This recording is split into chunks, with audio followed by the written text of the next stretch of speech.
How's everybody doing? My name is Marcus Faison. I'm a former professional basketball player for 14 years. Now in the financial industry, a financial professional for the last 6 years. And we're going to have a conversation about, the current state of the world that we live in from a financial standpoint. Let me start over. No, you don't have to. It's impromptu. It's what it is. Style consultant / insurance broker, consultant for 24 years now. And I specialize in federal, state, military, and postal employees. I've been their benefits counselor. What that basically means is that I would help them to not only understand what the benefits that they had on the job, but more importantly, what they had off the job, or perhaps what they needed off the job. And sometimes I would supplement it, sometimes I wouldn't. But what happened was that they would need more. You can see what's going on in my world. All the days are running into each other. Without further ado, though, you and I was having a conversation about federal employees and what some of them were going through, and we're gonna start to kind of map out what that scenario is. Yeah, some options. Leadership, and may or may not know, but we had a change in leadership, and may or may not know, but we had a change in leadership in North America, and some things came down the pipeline where a lot of individuals, which were not only federal employees, but contractors that work for the federal government, were let go in a fashion that was not used to, and it was unforeseen to the employees. So today we want to talk about what is it that is going on? What are some of the challenges that we know that people are going to be going through because this unforeseen thing happened? Mm-hmm. And then some of the remedies or possibilities that they can do to not only safeguard themselves, but perhaps keep them afloat. Yeah, keep them afloat right now. So let's speak on that. So as we know, federal employees, a lot of them got let go. It was It's still in the process now. It's still in the process now of people that are on pins and needles just because they don't know what their future is going to hold, and that's a contract or not. They're really in a state, like you said, contracted or not. They're really in a state of emergency and a state of the unknowing, and that can be very scary, and especially when you're talking about from the financial standpoint, when you've had that comfortable, especially working with the federal government, you have a sense of security, right? Most of the times, and now that's being shaken. It used to be way more stable, actually, before the regime. At the same time, these are lifestyle changes. Sometimes in this case, it's the federal government. In a lot of cases, it's companies or private companies or corporate entities, and they do that to regular people too. Absolutely. So I don't want to have this conversation and think that we are ostracizing or not thinking about common people or people who are in the corporate world.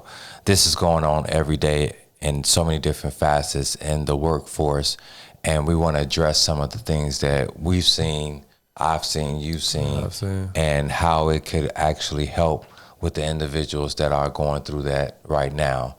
So let's set it up. Let's set it up a scenario where an individual that's listening could understand, even if they're not a federal employee, what might happen to them or somebody that they know that might be in the corporate world, or in this case, in the federal market. Okay? Yeah, definitely. So, you take a look at right now. We'll talk about just anyone in the corporate world, whether it's, like you said, whether it's federal or just anywhere else, right? When you're in that corporate world, and we're talking about retirement accounts for yourselves, for example, right? A lot of times we think of, okay, hey, this company's going to take X amount of dollars out of my check is going to go to my retirement account, with whatever they may be, 401k, TSP, 403b, whatever that may be. And what we see happen is a lot of people have that money come out of their check automatically. They don't think about it. They don't see it. But what you have to understand with that is, number one, where is my money going, right? We know that it's going into a retirement account, but what is that retirement account doing?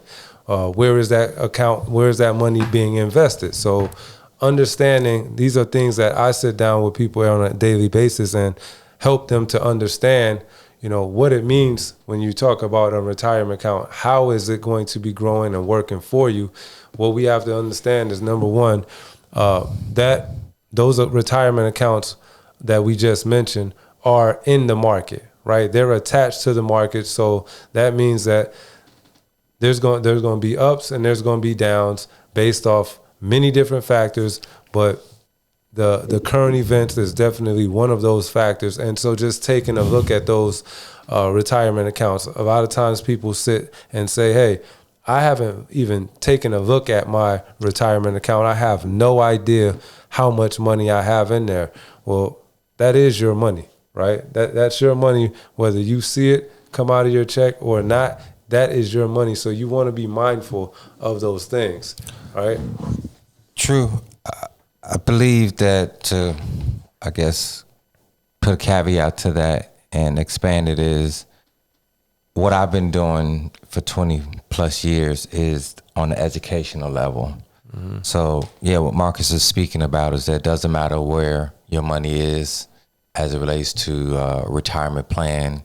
It may be with a place outside of your company that you work for that is still in the market and is volatile. The volatility just means that when the market goes up, your money goes up. But when the market goes down, your money goes down. And to simplify, it just means that imagine that you are maybe 5 to 10 years away from retirement, or 3 to 5 years, or maybe 1 or 2 years. I have a lot of clients that, they year to year, like, I said, depending on, what's going on, how I feel. Either way, imagine you having that 1, 2, 5 year, 10-year thought process of what you're going to do. And you knew that X amount of money was going to go, whether it's from your employee that matches or you contributed yourself. And all of a sudden that's cut off. That's one thing. Okay, so now that it's cut off, and cut off means that you no longer are working there, which is totally ironic in those markets. I'm saying more federal, state, military markets, because it's more, at least in job worlds, it's more secure. Right. At any rate, so this person, 1 year, 2 years, 5 years, 10 years, just get let go, unbeknownst to them. So now they're let go. Now they're thinking about, all right, what do I do? Their mind and energy is on how do I survive? Yeah, make money. But here's the other caveat. So whether it's a 1 year, 2 years, 5 year, or 10-year person, this is federal person, they find out that the leadership said some things and the world heard it, and investors and or entities reacted to it. Mm-hmm. Inside of that reaction, let's talk about the 1 year person, because that's the person that I know that is the 1 year person, meaning the 1 year individual that's going to retire year to year. They, thinking about it. It's like a double-edged sword. They're like, okay, cool, because it kind of forces you to, the early out they was having people do, but it also forces you to be like, okay, cool, I'll go ahead and go. Right. Sometimes they give you a buyout and all those different opportunities.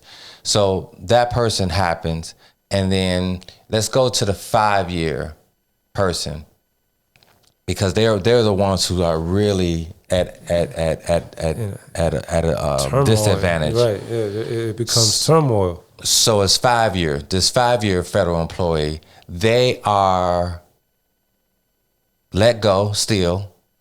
They have a nest egg, hopefully, that they have put in place because they listen to somebody in their family or loved one or fellow employee to do TSP or do matching or what, all that good stuff. So either way, now this 5-year person gets let go and the leadership says something and the world reacts. Mm-hmm. What I'm getting at is that when the world react, that 5-year person, let's just say they had $100,000 saved up in their TSP or 401k or what have you, and the leadership says something, and when the reaction of the people of the world reacted, that means investments were being pulled and or invested in things that affected your money, essentially. Affects your money. And now, So yes. So my point being is that you had $100,000, somebody says something, and within a matter of a week or two, 20,000 of it is gone. And so now you at 80,000. And that 80,000 is not guaranteed either, because you still got 5 more years to actually invest, of course, but have market loss due to whatever's going on in the world. 10-year, yeah, he or she might still be upset because they lost their job and they, got their TSP, being lost and all that good stuff. The point I'm making is that those are 2-3 scenarios that are going on, and it goes on every day. But Marcus and I wanted to actually paint that picture and find out, like, how can we help them? What are some of the options that you have when these things arise in any of those time frames? What are some options? What are some things that you want to, even if you're not let go, but some of the things that you want to think about also for the people who are out there who are not let go, who still in corporate or still have their job, just things that you want to look at that could arise and how you can be protecting yourself from those things or from those environments. And that's what we'll speak to. Yeah, we are going to make this long, but we are going to speak to some of those things, meaning tax shelters and making sure that when you do utilize your money, that you know what the tax implications are. We are not tax attorneys or CPAs or anything like that sort, but we do understand that the moving parts that needs to be addressed when you think about you just lost your job, you need to access some money. What are the implications and where are the places that you can access it? And how can you actually, then does it penalize you and all those different things? So let's talk about the scenario of now these individuals, they are let go of their employment and they need options on how to access money, i.e. for rent or mortgage, which is your biggest bill, generally speaking, and then their day-to-day activity and, all the rest of the things, whether it's the kids and the family and the insurance and life. Such like that. Yeah. Yeah, life, essentially. Let's talk about that. Okay, so from my experience and what I see a lot of times is that obviously, once you're let go from a situation that you're not expected to, the first thing is, whoa, what do I do? Where are my funds? What do I have access to? So that retirement account is always going to be an option. What you have to understand, like Kevan mentioned, is knowing where your money is, how much you have access to, and how much is that going to cost you on the back end due to taxes, right? So we look at some areas to where if you want to tap into your 401k, your TSP, have number one understanding is your age, right? Because we know that there is, if you don't know, there is a 59.5 rule with all those tax deferred accounts, which most retirement accounts are tax deferred, meaning there's no taxes when you put the money in, but there's going to be taxes when the money comes out. That's what the deferred word means. Tax. Everybody's going to get taxed. deferral is you want to defer because you're usually in a lower tax bracket based off your age, which is generally when you retire. And in this case as well, you want to look at, what are the taxes going to be? Understanding that, hey, if you want to take this money out right now, understanding how much of that money that you see in your account and that you want to take out is going to actually come to your bank account, right? When those taxes are taken out. Also, when you look at your age, you look at if you're 59 or below, there's going to be a 10% penalty that's going to be added on top of your regular state and federal taxes. So have to factor that in as well. Yeah, let's say surrender charge. Surrender charge as well. Yeah, penalties is something that I don't get into semantics. There's going to be some other things you want to consider when you want to get some cash, and based off your age, like you're speaking about, there could be some penalties, but there are some charges that's going to be assessed based off your age. Those are the things that we, of course, speak to our clients one-on-one. Even if they don't know, we educate them on those things, because those are the questions that you should ask yourself when you are in a pinch, or if you're just not in a pinch. You should just know why you're doing what you're doing and what your money is, obviously. And more importantly, how do you get your mind back? Because I know that's more importantly, having money and or not having money, it affects your obviously day-to-day activity. And when people are in these pinches, which is I'm kind of glossing on the saying pinch, when they're in this pickle, if you want to call it that, it's good to have somebody to speak to that has an idea of what's going on in a more totality basis. And what I mean by that is, Marcus and I have our life insurance license, right? Yeah. And I have it for several different states. But what we do is we represent 60 different companies. Yeah, I probably have about maybe 20 to 25 different companies. What that means is that when we speak to you, we're speaking to you with the knowledge of having the idea of 60 to 25 different ways of addressing how you might deal with your assets, money, and make sure that certain market loss just means that when you put your money in the market, you can lose it. If you lose it, there's no guarantee that you're going to get it back. So there's certain safeguards that people can do. And we speak in topical about this because I don't want to just badger the person that's in the pickle about what's going on, but give the people that's not in that scenario, if they look at this, an idea of what the totality is. How, if you're in any situation, where should you look for your money? What are some of the things, like Marcus was saying, that deals with taxation and penalties and such? And more importantly, how do you educate yourself to educate your other loved ones? Because I was writing down, safeguard your nest eggs, but you also sometimes safeguarding your parents' money. Right. So those are things that I want to push out there. Marcus, you want to talk about anything as it relates to that, man? Yeah, definitely, because those safeguards, right? And like you said, those safeguards are for people that are still working, people that are now in a situation of not working. The biggest thing is, regardless, when you're talking about your finances, and especially when you're talking about your retirement accounts, the older that you get, the less wiggle room you have for error.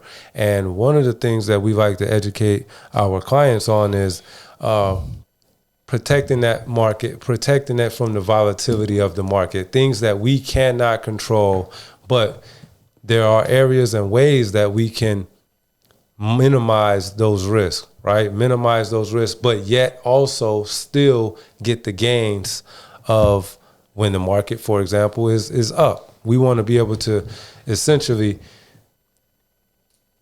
safeguard you from the volatility of the market, give you an opportunity to still make your money work for you. And there's a vast area where you can also turn that nest egg into actual income. So there's all of those different areas and different ways that we like to educate clients, and it's really going to be on a one-on-one individual basis to see, first of all, what are your financial goals, because everybody's goals are not the same. So we really want to sit down and see what are your financial goals, where you're at currently, and then where you're looking to go. And from there, we'll be able to help someone with recommendations on what would be the best situation, the best way and best strategy to go about accomplishing your goal. And so, go ahead. No, that was pretty much what I wanted to address. If you had anything else to add right now in closing, I think you could. The point being is that Marcus and I see a lot of people in your tenure and my 23, 24-year period where things are close, meaning my mom went through a certain situation in 2008 when the market did what it did when she was retiring. These are personal things. These are things that I personally have gone through with my loved ones and with my individual client. But right now, Marcus, the reason why we do this is because we're in a very unique time. Very unique. And very this unique time, we wanted just to have a discussion about it, but talk about it topically, to not only give the scenario out to people that's involved in it, but also give them a possible entity to call or get some insight from, because you're in a unique position and sometimes you want to have somebody that knows the law of the land and perhaps how to give you ideas on how to keep your mind and your family and your assets and, continue to make things work for you as opposed to thinking everything is doom and gloom.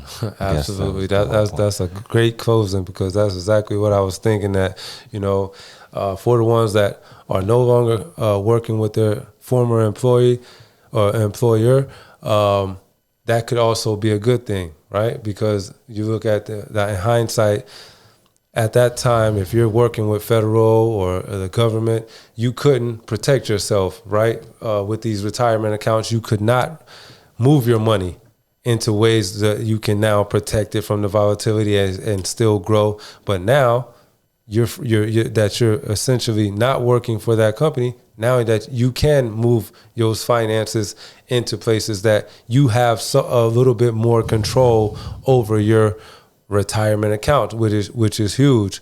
So to close, we want to just be a resource of education, information, and also be in a position to help you implement strategies to put yourself in an elevated stature from a financial standpoint. Even though it may look dim right now, there is a light at the end of the tunnel, and we want to be able to help you and guide you to get to that light. Absolutely. Good point, Marcus. The last point I'm gonna make is that everything happens for a reason. I know that's a cliche when people say it, and especially when that what happens is not favorable. Yes, to your liking, but it also is an opportunity for you to reinvent yourself, to take on other things that you might have been thinking about. I'm an entrepreneur. I don't actually push entrepreneurship on anybody, but I do like the lifestyle. I do like the thought process. And anytime I would talk to my clients inside of speaking to them about their finances, we always have a conversation about what is it that they really want to do. Mm-hmm. And we laugh about it because if they wasn't working, that we make a little exercise and talk about what those things are. So those individuals, you have an opportunity to actually tap into that and get with other individuals that that has left or got laid off for whatever reason. And then y'all band together and have conversations and networking and keep, each other encouraged about it, because it's not just one person. It's I have clients, that they were, when they found out that it was going down, they would go have their drinks together and, and start businesses after that together. So I just want you guys to know that we are here for you, Marcus and I, and this unique space and place just gave us an opportunity to sit down and talk to them and talk to you guys and address it. And we'll have our information, in some place on here that you guys get in touch with us. And I wish you the very best, and keep your head up. Keep your head up, and blessings are on the way. It might not look like that right now, but hey, better things are gonna come in the future. For sure. So thank you, Marcus. Thank you. Appreciate you, bro. Appreciate it. All right. Appreciate it.